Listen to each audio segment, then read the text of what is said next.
It was a nice summer day. My 5-year-old son, James, was playing outside in the backyard of our suburban home. James was always been a quiet boy. He plays by himself, mostly. He never had any friends, but he's always had a wild imagination. I was in the kitchen feeding our dog Fido when I heard what sounded like James talking to someone in the backyard. I'm not sure who it was he could be talking to. Could he have finally made a friend? Being a single mom, it's hard for me to always keep an eye on my son. So I decided to go outside and check on him. When I went into the backyard, I was a bit confused because James was the only person back there.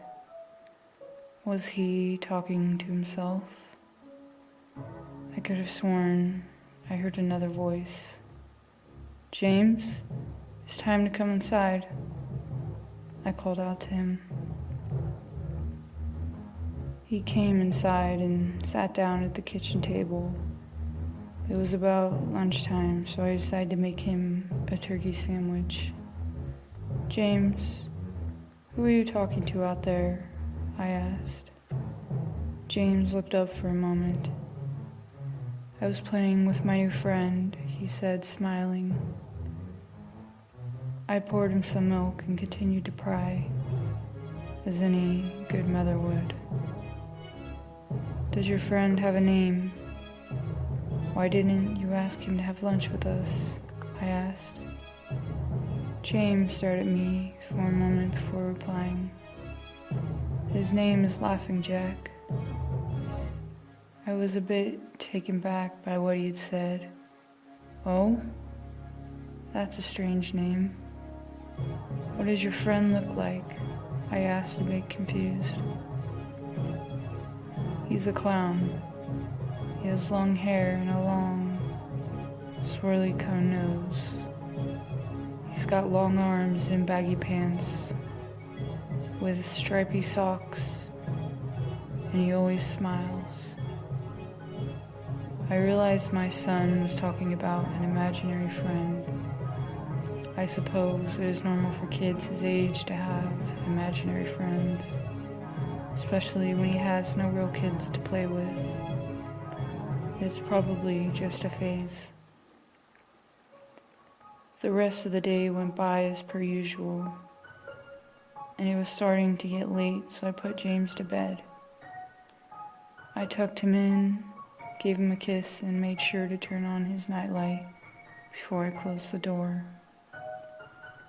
I was pretty tired myself, so I decided to go to bed not long after. I had an awful nightmare. It was dark. I was in some kind of run-down amusement park. I was scared, running through an endless field of empty tents, broken down rides, and abandoned game huts. The whole place had a horrible look to it. Everything was black and white. The prized stuffed animals all hung from nooses in the game huts, all with sick grins stitched on their faces. It felt like the whole park was looking at me, even though there was nothing living in sight. Then suddenly, I began to hear music play. The sounds of Pop Goes the Weasel being played on a squeeze box echoed through the park. It was hypnotizing. I followed its tune to the circus tent almost in a trance. unable to stop my legs from moving forward.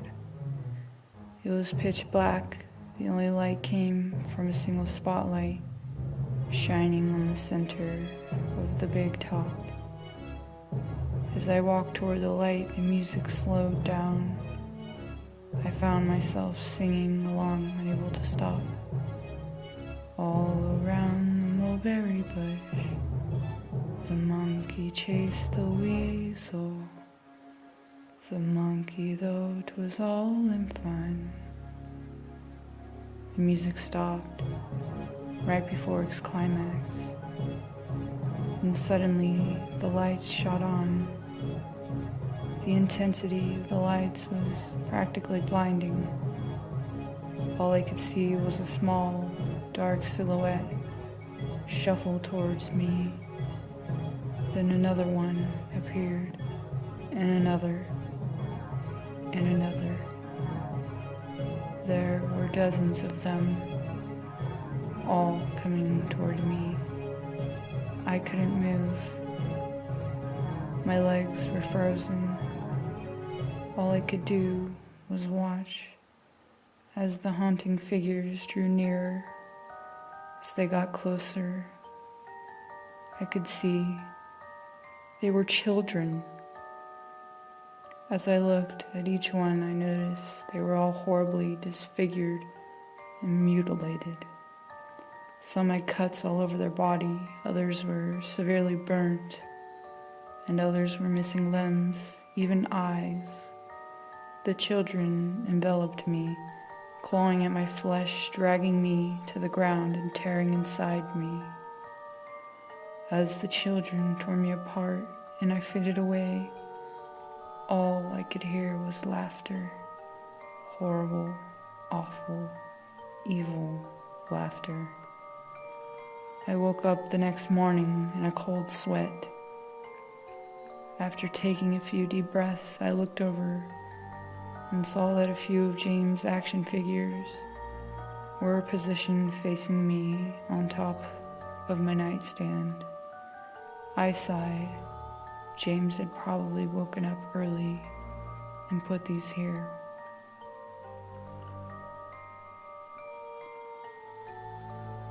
I gathered up the toys and made my way to James's room. However, when I opened the door, James was sound asleep. I just shrugged and placed the toys back into his toy box and headed out to the living room. A little while later, James woke up and I made him his breakfast. He was quiet and seemed a bit groggy. Perhaps he didn't sleep well either. I decided to ask him about the toys. James, honey, did you put the toys in Mommy's room this morning? His eyes shot up at me for a moment, then quickly glanced back down at his cereal. Laughing Jack did it. I rolled my eyes and responded, well, you tell Laughing Jack to keep the toys in your room. James nodded and finished up his breakfast, then decided to go play out in the backyard.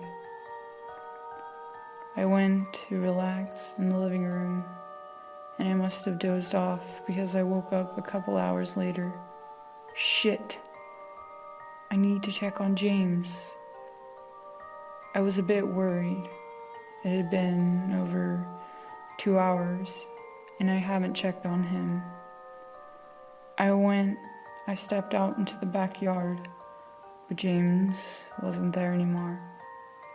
I was getting nervous, so I called out to him, James, where are you?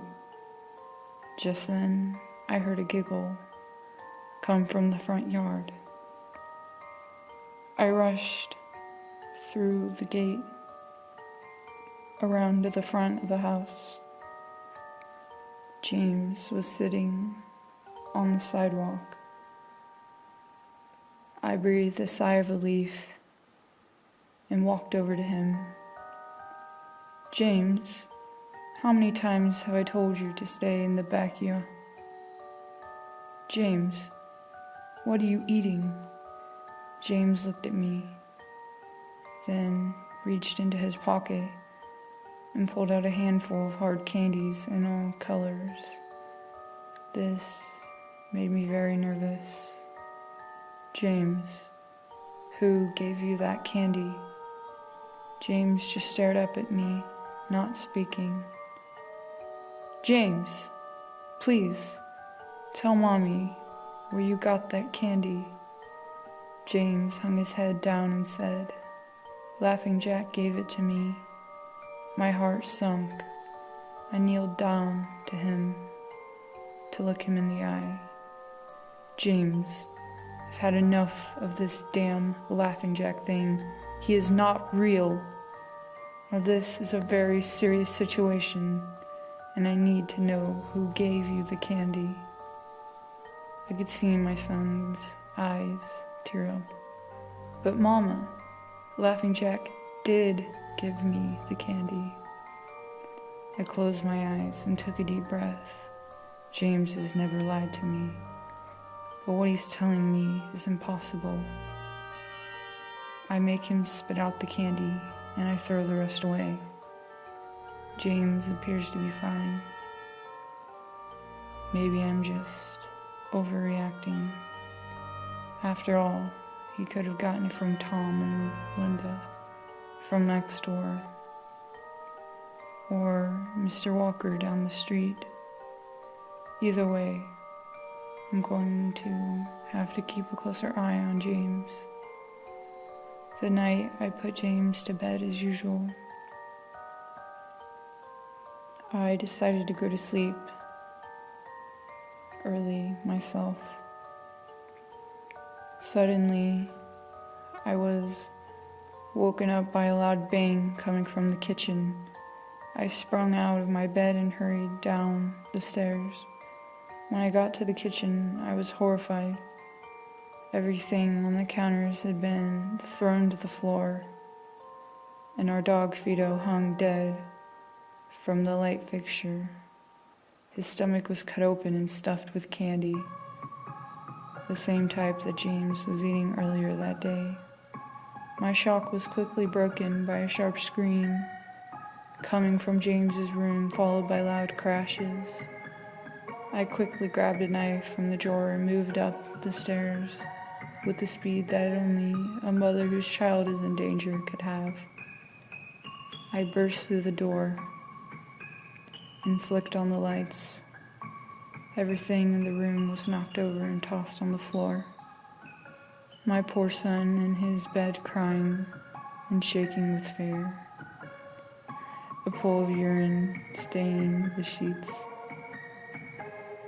I scooped my child up and ran out of the house and went next door to Tom and Linda's house.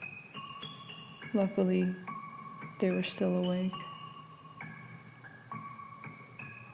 They let me use their phone and I called the police.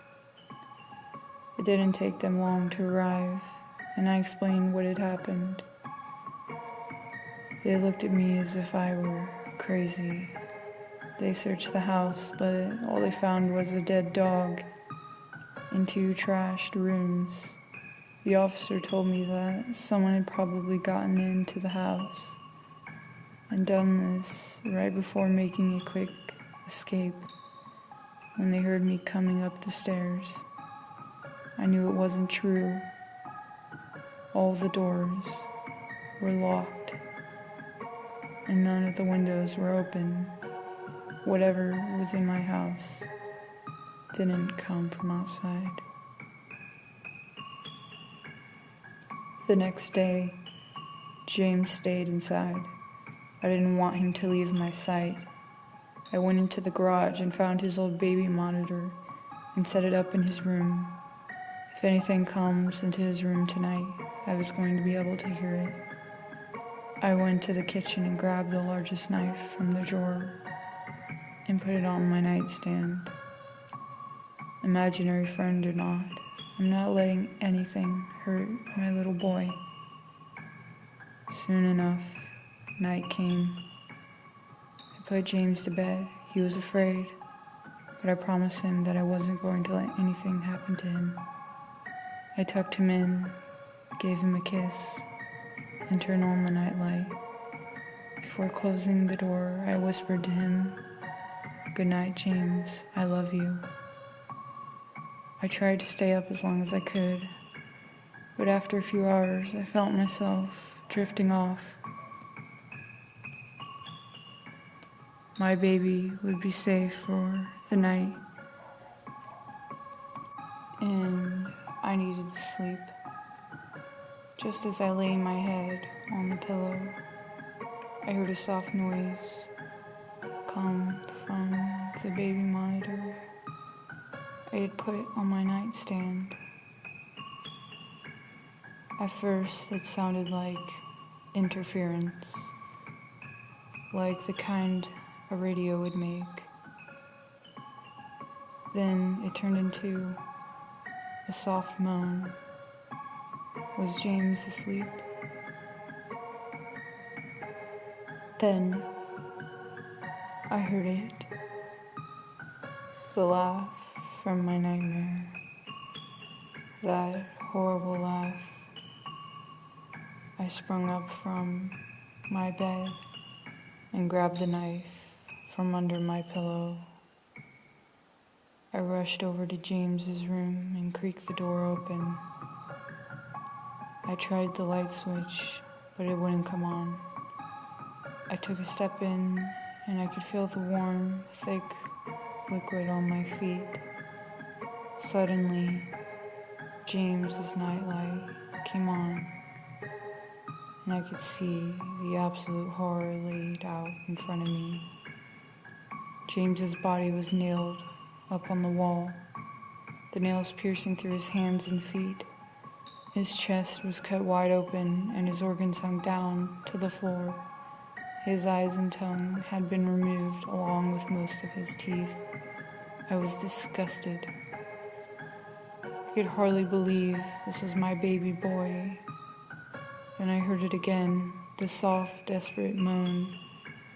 James was still alive. My baby. My poor baby, in so much pain, barely clinging to life. I ran across the room and vomited on the floor. But my sickness was interrupted by a horrible cackle coming from behind me.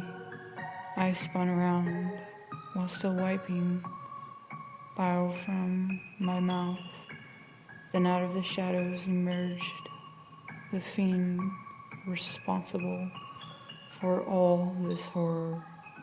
Laughing Jack, his ghost, white skin and matted black hair hung down to his shoulders. He had piercing white eyes surrounded by dark black rings. His twisted smile revealed a row of sharp, jagged teeth, and his skin didn't look like skin at all. It almost looked like rubber or plastic. He wore a patchy black and white clown outfit with striped sleeves and socks. His body itself was gross, his long arms hanging down past his waist, and the way he was poised made him look almost boneless, like a rag doll.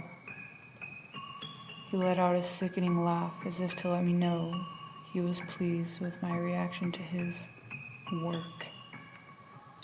He then turned around slowly in front of James and began to laugh even more at the horrific sight he has laid out. That was enough to shake me from my terror. I snapped, "Get away from him, you bastard." I rushed at the monster, raising the knife above my head, and stabbed down at him, but as soon as the knife touched him, he disappeared in a cloud of black smoke. The knife passed right through and pierced James's still beating heart, splashing the warm blood onto my face. No. What have I done? My baby. I killed my baby. I immediately fell to my knees, and I could hear sirens in the distance growing louder. My boy My sweet baby boy, I promised Mommy would protect you, but I failed. I'm so sorry, James. I'm so sorry. Police arrived to find me in front of my son, still wielding the knife, covered in my baby's blood. The trial was short. Insanity. I was placed in the Ferropolis house for the criminally insane, where I've been for the past 2 months. It's not so bad here. The only reason I'm awake now is because someone is playing Pop Goes the Weasel outside my window. I'll talk to the orderlies about it in the morning.